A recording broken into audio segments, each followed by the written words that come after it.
Estamos con la alcaldesa de Marbella, doña Ángeles Muñoz. Buenos días, 100 días de gobierno. ¿Qué destacaría de esta etapa, así a grandes rasgos?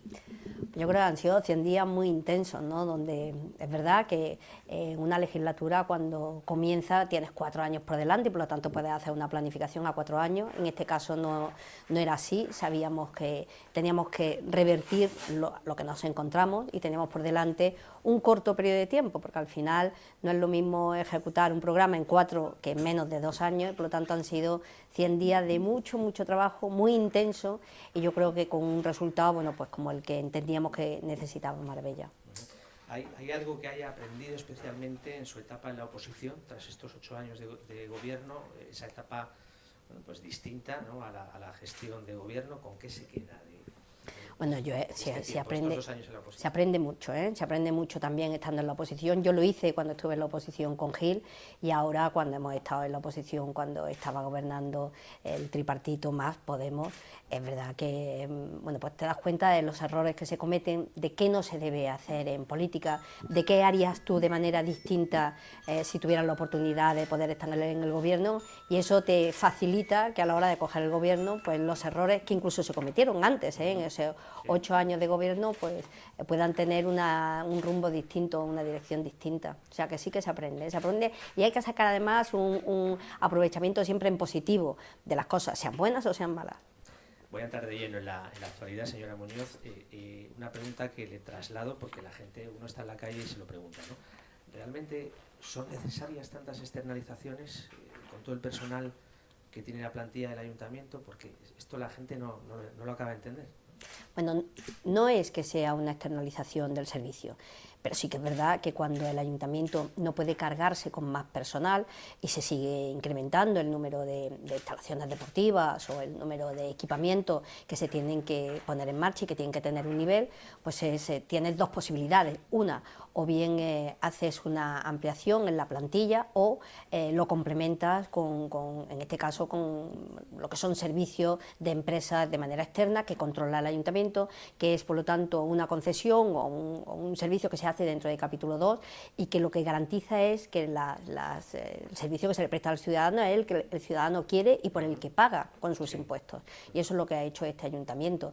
Pero eso es lo que ha hecho este ayuntamiento no ahora, eso es lo que ha hecho el ayuntamiento desde hace 2 años atrás. O sea, en el tema, por ejemplo, cuando nos dicen es que se está externalizando el servicio, por ejemplo, de conserjería de algunas instalaciones deportivas, ya estaba el servicio de instalaciones deportivas, o cuando se hace un plan de mantenimiento de barrios, es que lo sacó el anterior equipo de gobierno, o sea, no ha sido este equipo de gobierno, lo va a mantener, pero lo sacó el anterior equipo de gobierno.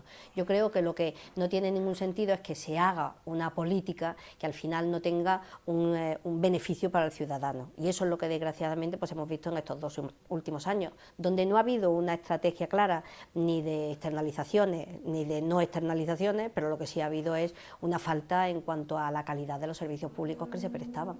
Y si hablamos de el llamado plan de eficiencia energética, que por entrar también en la actualidad, bueno, el PSOE ha hablado de que lo va a impugnar, dice que es una privatización, que es lesivo. ¿Qué les diría? Pues que no saben de lo que hablan. ¿No se privatiza el alumbrado? Vamos a ver, ¿alguien piensa que un proyecto que es de la Unión Europea, a través del BEI, del Banco Europeo de Inversiones, donde lo que se hace es mejorar toda la inversión y pasar del alumbrado convencional al alumbrado LED, donde hay una inversión de 9,5 millones por parte de la Unión Europea, eso va a ser lesivo, donde además se hace una oferta a nivel nacional a través del propio Ministerio, donde nosotros estuvimos con el Ministerio de Industria y gracias a que trabajamos y trabajamos mucho, pudimos conseguir esa subvención, al igual que por ejemplo lo hizo la ciudad de Santander. ¿Cómo va a ser lesivo? Si alguien puede pensar que el que podamos tener un alumbrado en las mejoras de las condiciones energéticas y además también cara al ciudadano, sin ningún coste para el ayuntamiento va a ser lesivo. Yo creo que o no se han enterado, o no han sabido, o no han querido, o no lo han trabajado, porque la verdad es que perdían esa subvención, como también han perdido la subvención de más de 1 millón de euros en un vivero de empresas. Eso también era lesivo, porque han perdido un vivero de empresas en Nueva Andalucía por no haberlo acometido. O cuando teníamos presupuestado del Ministerio de Fomento 1.200.000 euros para la ampliación del Museo del Grabado, eso también era lesivo, porque también lo han dejado pasar. O los barcos quitanatas, que también lo han dejado pasar. O sea, han sido tantas las ocasiones que ha perdido este ayuntamiento por falta de interés, de motivación, o yo creo que de trabajo del anterior equipo de gobierno, y claro, es muy fácil decir, no es que eso es lesivo. No, no, no es lesivo, todo lo contrario. Lo que es una inversión a coste cero para el ayuntamiento que mejora la calidad de vida de los ciudadanos. A veces, bueno, cuando ustedes critican la gestión del partido, parece que hay una delgada línea roja, vamos a decirlo así, porque claro, el delegado de Hacienda es el mismo, antes y ahora, ¿no? Señor Osorio. Sí, es verdad que el delegado de Hacienda es el mismo, pero también es verdad, o sea, yo lo que creo que en este caso habría que decirle al señor Osorio es que tendría que haber sido mucho más contundente con sus socios en las delegaciones donde no estaban cumpliendo, ni con los plazos, ni con lo que yo era consciente, además porque nos lo trasladaba, que él estaba intentando impulsar. O sea, el plazo medio de pago a proveedores no es una mala gestión del Departamento de Hacienda, ni de él como delegado de Hacienda, es una mala gestión de aquellos departamentos, de aquellas delegaciones que no tramitaban las facturas, y por lo tanto no se tramitaban las facturas, se eternizaba el plazo para poder pagar a proveedores, por lo tanto nos íbamos de ley. O sea, cuando llegamos, si el plazo que marca la ley es 30 días más 30 y nosotros estábamos en 30 días casi más 70, pues eso es una barbaridad, que impedía poder sacar subvenciones, poder ir al plan de inversiones sostenibles. ¿Eso es imputable a la delegación de Hacienda? No, es imputable al resto de las delegaciones. Probablemente, y yo estoy convencida de que pues a lo mejor tal vez fuera eso una de las razones por las cuales pues supusiera un cambio de gobierno, es que no se hubiera sido suficientemente contundente y exigente con todas las delegaciones para que cumplieran con la legalidad. Estamos metidos en Hacienda, le pregunto sobre el techo de gasto, la respuesta reciente del gobierno al señor Heredia. Al final el gobierno dice que no hay ningún tipo de negociación, ningún tipo de acuerdo. Al final, ¿en qué queda esto? Hombre, la señora Díaz también salió a decir que nosotros no hemos... Marbella, pero era evidente que no quería ningún trato de favor y que si había eso para unos, también para el resto. Claro, nosotros nunca hemos querido ningún trato de favor. Lo que fuimos a explicar al Ministerio de Hacienda es que si nosotros en este ejercicio 18 teníamos que romper el techo de gastos, no era por una cuestión imputable al nuevo equipo de gobierno. O sea, con lo que había hecho el anterior equipo de gobierno,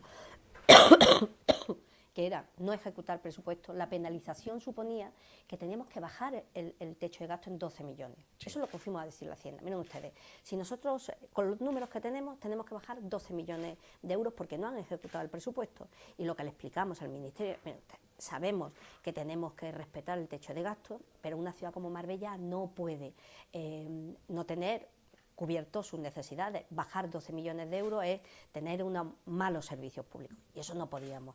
Le enseñamos las cuentas, le enseñamos que no era una cuestión estructural del ayuntamiento, sino coyuntural, y era la mala gestión que habían hecho los anteriores, con lo cual el compromiso nuestro es, no ustedes, nosotros saltaremos la regla de gasto para el 18, volviendo otra vez a la senda de la normalidad, porque vamos a gestionarlo bien, y por lo tanto no es una cuestión de que no haya liquidez en el ayuntamiento, y por lo tanto no es una cuestión de que no vayamos a hacer frente a nuestros pagos, que lo tenemos y que lo hacemos. Y en esa conversación, además, donde nos dijeron, pues efectivamente, igual que se le da a todos los ayuntamientos, tendrán que hacer un plan económico-financiero. ¿Cuál es la diferencia con otros ayuntamientos? Que nosotros tenemos capacidad de sobra para hacer un plan económico-financiero, porque nuestro problema no es de deuda, nuestro problema era de gestión, y como lo que se corrige es la gestión, para el año 19 nosotros habremos tenido una corrección en esa gestión y por lo tanto estaremos hablando de unas cuentas saneadas y unas cuentas con una vuelta a la normalidad. Otra cuestión, en la opinión pública local no se entiende tampoco, aunque ustedes lo han explicado, que con el peso que tiene Marbella, haya concejales del equipo de gobierno que dediquen parte de su tiempo a instituciones. En el caso del Senado, todo hay que decirlo, el señor Moreno, que de hecho le preguntaron en un desayuno de Málaga por ese tema y a usted la respaldó, Juanma Moreno Bonilla dijo que no tenía nada que objetar a su compaginación, pero no se acaba de entender, ¿no? O sea, el señor Romero, el Parlamento, la señora Caracuel, el tema de la Diputación con urbanismo, con lo complejo que es el urbanismo. ¿Realmente se puede hacer esto, señora Muñoz, aunque haya técnicos, obviamente, siempre detrás de los políticos? No, yo creo que no solamente se puede, sino que para Marbella es bueno el tener a un parlamentario experimentado con una gestión de gobierno como es Félix Romero para poder hablar con los consejeros de muchos de los temas que para nosotros nos interesan, ¿no? Yo estuve en el Parlamento de Andalucía, siendo alcaldesa además. Después hubo una ley del propio Parlamento donde nos impedía a los alcaldes compaginarlo, pero en mi época de alcaldesa y de parlamentaria le puedo asegurar que muchos de los asuntos que salieron, que tenía que ver con competencias a nivel autonómico, fueron gracias a la presencia como parlamentaria que te permite un contacto mucho más directo para tratar los temas con todas las consejerías. A partir de ahí yo creo que es bueno que esté Félix en el Parlamento, muy bueno que esté Kika, porque además es una persona que controla muy bien la gestión económica, ella ahora mismo es la portavoz, por tanto sabe que en el tema de la gestión que tiene, que es al frente de urbanismo, también tiene un gran equipo que la respalda, y en mi caso y en el Senado yo creo que no solamente es compatible, sino que siendo el Senado una Cámara territorial, es muy bueno que el nombre de Marbella esté presente. Le pregunto sobre otro asunto de actualidad, el archivo provisional del llamado caso Pegou, que está pendiente de un recurso a la Audiencia de Málaga. Sin embargo, el llamado caso de las contrataciones de cargos del PP está vivo, el mismo magistrado, el señor Díbar. Le pregunto, ¿le preocupa una eventual imputación y la posibilidad de tener que acudir al Supremo antes de 2019 sobre este otro caso? No me preocupó nunca y no me preocupa ahora, entendiendo que yo creo que las cosas que hemos hecho en el Ayuntamiento se han hecho siempre ajustadas a la ley y además haciéndolo de la mejor manera posible. Estoy convencida de que en cualquier momento todos podemos tener un fallo y todos podemos tener un error. También para eso tenemos a los habilitados, ¿no? que nos instruyen al efecto si las cosas se hacen de manera legal o no. Pero yo creo que lo que se ha hecho en este Ayuntamiento, en circunstancias además muy complicadas, han sido todas movidas por el interés general, nunca por ningún interés particular, y por lo tanto yo no tengo ningún, en fin, pase lo que pase dentro del ámbito judicial, yo no tengo ningún temor en que, igual que está pasando una tras otra, los casos se irán archivando, y que yo espero que esto sirva al Partido Socialista para dejar a un lado la judicialización que ha hecho con el tema político. O sea, ellos se han empeñado durante, no estos 2 años, mucho tiempo atrás, en ir a los tribunales para intentar ganar lo que no son capaces de ganar en las urnas. Yo creo que eso es un error. Ha hablado del Partido Socialista. Le quiero preguntar qué opinión le merece el hecho de que la persona que ha impulsado pues esos procedimientos penales contra usted, el señor Olcina, pues se haya descubierto que tenía una cuenta oculta en Andorra con 1,5 millones de euros, pretendía meter 5 y no pasa absolutamente nada. Más allá de que el PSOE se desliga de este señor, dicen ya no pertenece al PSOE, ya no nos representa en los juzgados, que está por ver que el señor Olcina haya renunciado en los juzgados, todavía no está confirmado. ¿Qué opinión le merece eso? Las personas que la estaban a usted juzgando o denunciando, y esta persona acaba de esa manera, ¿no? Yo creo que el tiempo es que todo lo pone en su sitio, que el señor Olcina no era de fiar, lo conocíamos en Marbella todos, ¿no? Una persona que ha estado dando bandazos de uno a otro lado, donde ya con la señora García Marcos se inició aquella concejalía de proyectos estratégicos, en fin, ¿no? Una persona que ya se sabía muy bien qué venía a hacer a la política y cuál era su interés, y que ya lo hemos visto además a lo largo de este tiempo, pues no es una persona de fiar, desde luego para mí no lo sería, y yo creo que, como les decía, que al final todo el tiempo pone a cada uno en su sitio. Al señor Olcina lo ha puesto donde lo tenía que poner, fuera del ámbito político, y desde luego con una mancha sobre la idoneidad o no de poder estar asesorando a un partido político. Lo que la verdad sorprende es las escasísimas explicaciones que han dado tanto el señor Porcuna, que se erigía cada martes en defensor de la legalidad, y el propio señor Bernal, que lo nombró por ser amigo suyo, y que a la hora de decir, pues esta persona, si yo lo he nombrado, ya está al frente y dirigiendo y entrevistándose con todos los que dentro del ámbito de urbanismo tenían algo que ver o algo que decir, alguna explicación tendría que dar. La verdad es que cuando les toca a ellos, pocas explicación dan. Piden muchas, pero dar pocas. ¿Cree usted que tendría que haber, teniendo en cuenta que son presuntos delitos que no habrían prescrito, no han pasado 5 años desde aquella operación, por cierto, siendo como era el número 3 del del PSOE de Marbella, alguna actuación de oficio por parte de la autoridad judicial?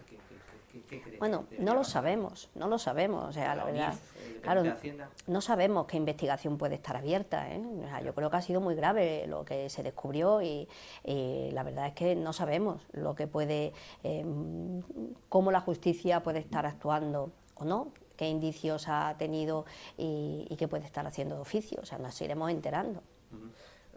Los que estaban llamados a ser sus dos grandes proyectos de gestión, hablo de la anterior etapa, el PGV de 2010 y la bajadilla, han sido finalmente tumbados en los tribunales. ¿Qué reflexión le merece esto, alcaldesa?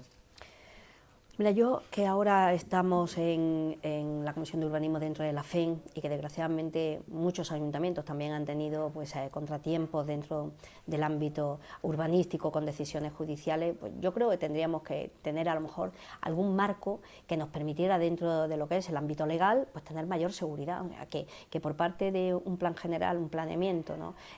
Con el aval de la Junta de Andalucía, que es el que tiene que dar en fin, con el servicio jurídico de la Junta de Andalucía, con toda la tramitación de todas las delegaciones, que se le dé el visto bueno y que después haya un particular, 2 o 3 particulares que entiendan que sus intereses particulares se ven perjudicados y eso haga que se tumbe todo el planeamiento de una ciudad, pues tendremos que estudiarlo, tendremos que ver si eso puede conllevar a alguna reflexión o no dentro de lo que es esa separación de poderes, pero claro, al final el beneficio de algún interesado llevando por esa vía dentro del ámbito legal, pues perjudica a muchísimos, en este caso perjudica a toda una ciudad.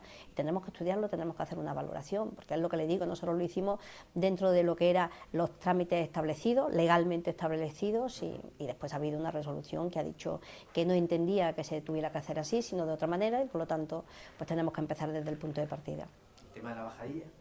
Y en el tema de la bajadilla, que desgraciadamente, como desde el primer momento tuvimos poca información, yo creo. Lo que no sabemos realmente es en esas reuniones que hubo entre el adjudicatario, entre Altán y la Junta de Andalucía, para darle realmente, ¿no?, la adjudicación de ese proyecto, no sabemos si el proyecto que se presentó de verdad era posible o no, o si lo que él pretendía hacer era algo que le habían dicho que podría estar en medio del plan general o no, y que después se dio cuenta cuando empezó a hacer todo el proyecto de ejecución, que ahí fue donde se frenó, que efectivamente pues tenía en fin, muchas lagunas ese proyecto, en cuanto a los aparcamientos, o en cuanto a la construcción del hotel, o en cuanto, o sea, algunas de las cuestiones que a lo mejor dentro del ámbito de la viabilidad económica pues le habían dicho que era más fácil de lo que realmente hubo. Nunca hemos tenido ninguna explicación real por parte de la Junta de Andalucía, y ¿qué es lo que nos gustaría ahora? Pues que se acometa la ampliación de la bajadilla, y que si no es posible hacerlo a través de una concesión y por lo tanto a través de un particular, que lo haga la Junta de Andalucía, ¿no? Yo creo que no podemos tener aquí otro Hospital 2, que es lo que nos pasó con la ampliación del hospital cuando se lo dio a una empresa privada. Creo que Marbella se merece que por parte de la Junta de verdad se haga una inversión, y sería un buen momento y un buen ejemplo que lo pudiera hacer en ese sentido. ¿Qué me dice de cercanías y de la posibilidad de un nuevo trazado? El otro día había una pregunta de Ciudadanos, Fomento contestaba, al final no es viable lo que se iba a hacer de desdoblarlo, que Marbella necesitaría un trayecto distinto. ¿Cómo ve esta situación ahora, que es el cuento de nunca acabar, el asunto del tren a Marbella, ¿no? Si llegará alguna vez, yo creo, si va a tener alguna conversación con el ministro, no lo sé. Nos ha pillado en una época económicamente con una situación mala para nuestro país. O sea, todos hemos sido conscientes de la gravísima crisis que hemos tenido dentro del ámbito económico, con un rescate a la vuelta de la esquina, y era impensable que se pudieran hacer grandes inversiones, ¿no? Teníamos una deuda impresionante, con lo cual lo que se pretendía era sacar adelante, terminar los proyectos que ya estuvieran en marcha. Una vez que la situación económica mejora, el compromiso del propio Ministerio de Fomento con el tren de Marbella se vuelve a retomar, y por lo tanto se inician todos los proyectos de manera seria, cuestión que no se había hecho antes, porque es verdad que yo no sé si había o no había voluntad para hacerlo, pero desde luego proyectos serios no se habían llevado a cabo.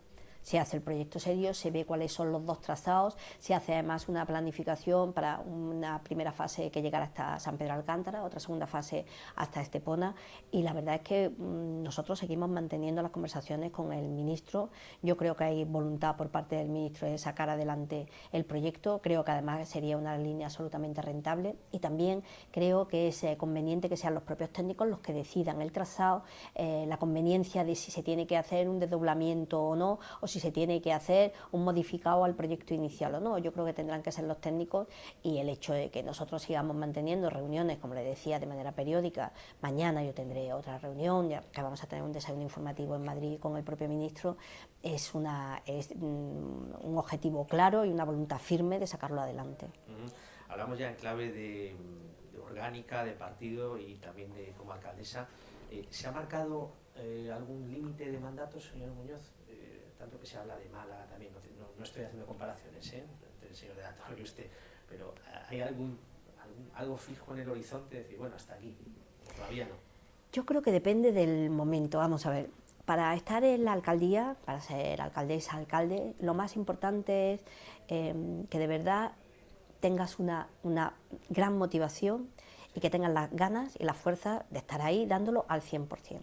Mientras que tú te des cuenta de que lo estás dando al 100% y que de verdad, en fin, el trabajo contribuye a que el equipo siga bien cohesionado, que tengamos un ritmo de trabajo como el que estamos teniendo, yo no me planteo si será unos cuantos meses, un año, una legislatura o cuánto tiempo será. O sea, no creo que sea tanto decir, pues vamos a planteárnoslo de esta manera o de otra. Hay tantos imponderables en la vida, hay tantas cuestiones que están y que escapan a tu manejo, que muchas veces es mejor planteártelo, bueno, pues a largo plazo sin decir, bueno, pues hasta aquí o hasta aquí. Ya lo iremos viendo. Yo estaba convencida de que nosotros podríamos gobernar un tercer mandato con mayoría, con la capacidad de poder seguir trabajando en los asuntos, y al final pues hubo un acuerdo entre los que no habían ganado las elecciones y nos impidieron gobernar, ¿no? Y eso te hace que lo que tú pensabas que ibas a poder seguir haciendo, pues no lo puedas hacer. Después estaba convencida de que no se iba a producir un cambio de gobierno, porque creo que en fin, las cuestiones eran muy complicadas, pero al final se produjo. Al final no es fácil hacer ni aventurar en política qué va a pasar.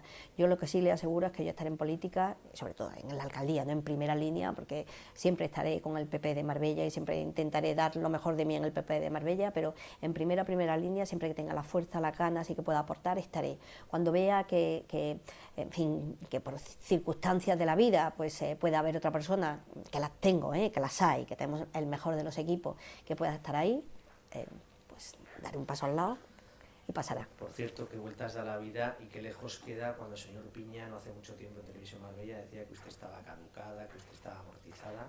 ¿Cómo es la relación ahora mismo con este señor? Muy buena, ¿Sí? Muy buena. Yo creo que hay muchas veces que en política uno se calienta y dice cuestiones, las dice incluso con su familia, imagínate con adversarios políticos. Yo tengo una ventaja, y es que no soy nada rencorosa. No soy rencorosa, ni además, o sea, soy muy positiva, pienso que, bueno, que la vida da muchas vueltas y que bastantes problemas tenemos ya como para estar dando la vuelta y diciendo, y me dijo, y no soy nada rencorosa, nada.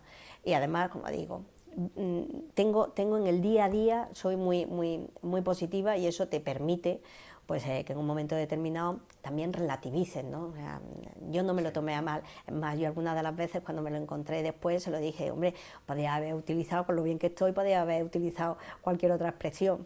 Yo creo que esas son cuestiones que, en fin, se dicen, yo seguro que las habré dicho también y seguro que habremos cometido errores, pero en política somos personas, con lo cual, bueno, pues también hay que tener una buena relación personal. Hablaba antes del partido y tal, ¿tiene algún sucesor ahora mismo preferido en el horizonte o no? ¿Hay banquillo? Hay banquillo, hay mucha. ¿Pero dentro del banquillo? No hay nadie preferido. Yo creo que, bueno, siempre se dice, ¿no? Fundamentalmente yo creo que también por edad se dice, pero hay muchísimas de las personas que están ahí que tienen una gran capacidad, que lo han demostrado además, y que yo creo que tienen todas las dotes para que cuando decimos, ¿no? Cuando en un momento y de manera natural haya un relevo, pues que pueda estar ahí. En los tiempos que corren actualmente en la política, las mayorías absolutas están difíciles. ¿Es consciente de ello de cara a 2019? Sí, pero es también lo que le decía, es que al final, y a estas alturas, ya hemos visto lo que es hacer cábala. Yo creo, ya veremos qué es lo que puede pasar. Ya veremos de aquí al 2019 dónde han estado cada uno y qué han dado. Lo que yo estoy convencida es que los ciudadanos han percibido qué puede dar el Partido Popular, cómo gobierna el Partido Popular, cómo gestiona el Partido Popular y que se puede fiar del Partido Popular. O sea, nosotros no somos un partido, que estamos ahora mismo en el gobierno, no somos un partido que improvisa o que cambia de criterio o que, en fin, pues no trabaja y parece que esto lo dan regalado. No, nos lo tomamos muy en serio, es un trabajo al que le dedicamos muchísimo tiempo. Yo creo que además motivamos a todo el equipo y eso hace que mejoren los servicios y que mejore la gestión municipal. Y eso los ciudadanos de Marbella y de San Pedro lo saben, y por lo tanto saben que si se tiene que apostar, tienen que votar a un partido político, pues lo harán por afinidad, pero en muchos casos estoy convencida de que también lo harán por garantía, por saber que es una garantía, una confianza en que la gestión va a ser buena. Usted suele huir de los mensajes, los clichés establecidos a nivel nacional de política, porque piensa que en la política local se es más cercano y estás al margen de los estereotipos, pero le pregunto, ¿se ve liderando un gran proyecto de centro-derecha en 2019 con un socio que sería Ciudadanos? ¿Se ve gobernando con Ciudadanos, que sería vamos a decirlo así, lo es en otros sitios, aunque sea exterior, en Madrid y demás, ¿se ve con Ciudadanos de socio gobernando? Yo creo que dependiendo de cuál sea el resultado, nos veríamos gobernando con cualquier partido que tenga bueno, pues... partido, me imagino que con Izquierda Unida no. Pues fíjese, efectivamente, es lo que le digo, depende de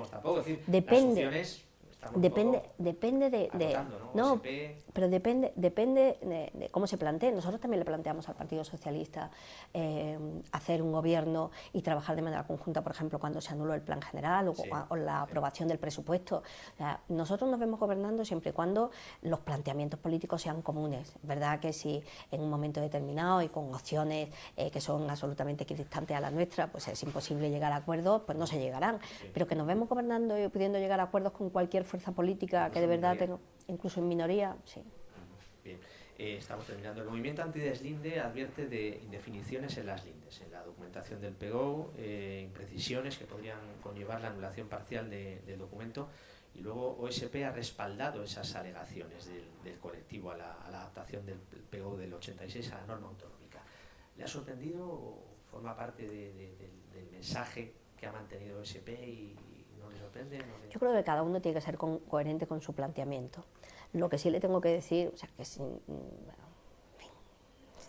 entrar en ninguna valoración por parte de OSP, el movimiento antideslinde, como usted dice, la verdad es que ha sido muy beligerante con el tema de Benavís y absolutamente nada, ni con OGEN, ni con Istán, ni con Mijas. Y tengo que recordar que exactamente lo mismo que se hizo con Benavís, que era mantener lo que había en el plan del 86, es lo que hicimos con Mijas, con Istán y con OGEN.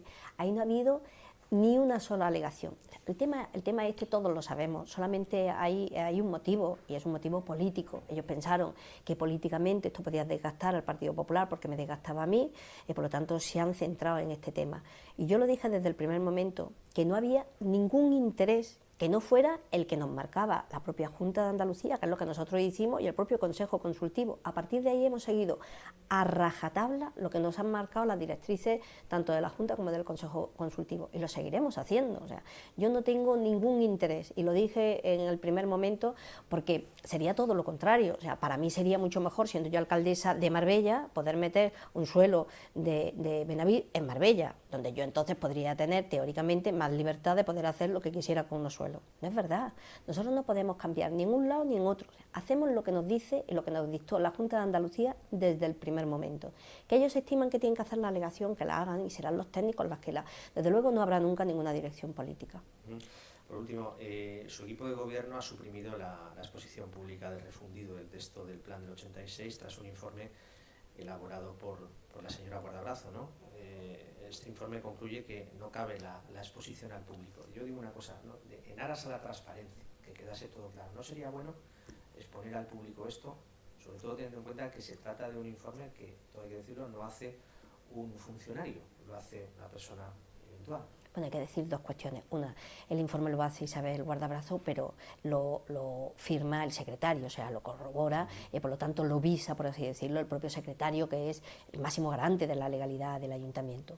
Y por supuesto es que el texto refundido va a estar publicado, o sea, va a tener conocimiento todo el mundo. Lo que no se hace es una publicación para que pueda haber unas alegaciones. O sea, claro que va a estar publicado, el texto refundido estará publicado y por lo tanto estará a disposición de todos los ciudadanos. Pero lo que no entra en un texto refundido es un periodo de alegaciones. Y si se hace una publicación es para que haya un periodo de alegaciones. Por eso, lo que decía la señora Guardabrazo, corroborado y respaldado por el propio secretario, es que no cabía una exposición donde después hubiera un periodo de alegaciones. Publicarlo, claro que se va a publicar, o sea, para eso se aprobó, para publicarlo. El modelo turístico, señora Muñoz, hace no mucho tiempo el tripartito estaba obsesionado de una especie de fijación con la Costa Azul, con destinos turísticos que ni siquiera tienen stand propio. Yo me he molestado en ver un poco qué vendía la Costa Azul.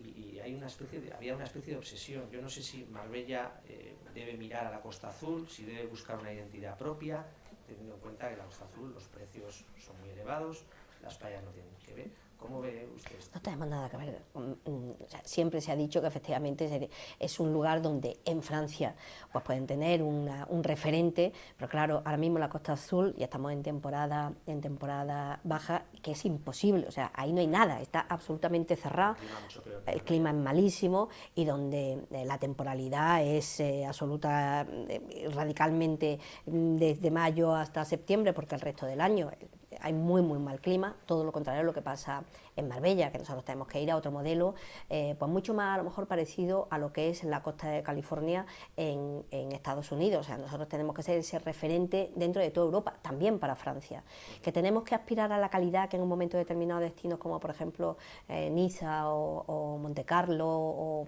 tienen, perfecto, son modelos donde también en la costa italiana tienen una gran calidad. Nosotros tenemos que tender a esa calidad, perfecto, pero es verdad que tenemos un modelo diferente, propio, mucho más completo que lo que puede ofrecer con total seguridad pues todo lo que es la Costa Azul. Es que le puedo trasladar que incluso los responsables del stand Costa Azul, que vendría a ser como patronato de turismo en Málaga, se sorprendían de que Marbella tratase de mirar hacia ellos cuando ellos mismos decían, pero si Marbella es Marbella y tiene identidad propia, no tiene que mirar a otros sitios porque siempre ha tenido un ADN propio. Eso lo dice la gente de la Costa Azul. Y además hay algo importante, o sea, nosotros efectivamente tenemos una marca muy potente. Yo me acuerdo, al principio de mío como alcaldesa tuvimos un World Travel Market en Londres, sí. Y yo estuve hablando con el propio embajador, preocupada por la imagen que teníamos de Marbella, por todos los escándalos, acababa de pasar la disolución, en fin, era muy reciente todo, estaba todavía en la cárcel la mitad del gobierno,